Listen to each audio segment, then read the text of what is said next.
सपनों की नगरी मुंबई के बारे में तो हम सभी जानते हैं, लेकिन शायद किसी को भी यह नहीं पता कि छोटे शहरों के लोगों के बड़े बड़े सपनों को पूरा करने वाले इस शहर से एक ऐसी भयानक दास्तान जुड़ी हुई है जो किसी की भी रूह को हिलाकर रख देगी।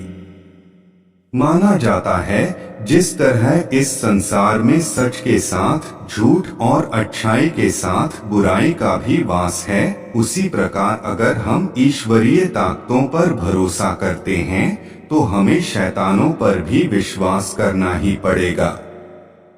इस लेख में हम आपको माहिम मुंबई की एक ऐसी चौल के बारे में बताने जा रहे हैं जहां कई लोगों ने ऐसी ही बुरी ताकतों का अनुभव किया है।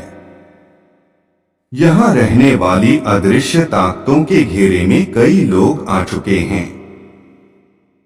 माहिम की इस चौल के बीचों बीच एक कुआं है जिसके बारे में यह कहा जाता है कि आज से 25 साल पहले जब चौल में ही रहने वाली एक 50 वर्षीय महिला सुलोचना इस कुएं से पानी भर रही थी, तभी अचानक उसका पैर फिसल गया और वह कुएं में जा गिरी।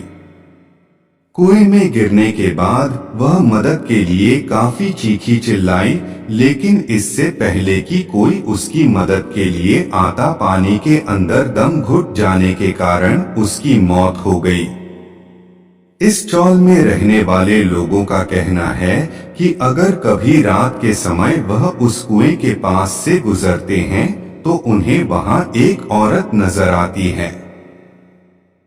वह औरत किसी को कुछ नहीं कहती, लेकिन गुमसुम सी वहीं आसपास घूमती रहती है। मुंबई के माहिल इलाके में पैराडाइज सिनेमा के ठीक पीछे एक इमारत है। इस इमारत को राम साकेत बिल्डिंग कहा जाता है और इसी बिल्डिंग के कंपाउंड में है वो कुआं जिसे अब सील कर दिया गया है, क्योंकि लोगों का मानना था कि अगर इस कुएं को खुला रखा गया तो स्थानीय लोगों के लिए यह नुकसानदेह साबित हो सकता है। वैसे तो इस कुएं के आसपास जिस आत्मा को भटकते हुए देखा गया है वह किसी को नुकसान नहीं पहुंचाती। इस चौल में रहने वाले एक वृद्ध व्यक्ति का कहना है कि जिस महिला का पांव फिसलने की वजह से वह कुएं में जा गिरी थी, वह महिला उनकी परिचित थी और जिस महिला की आत्मा कुएं के पास विचरण करती है वह उसी की है।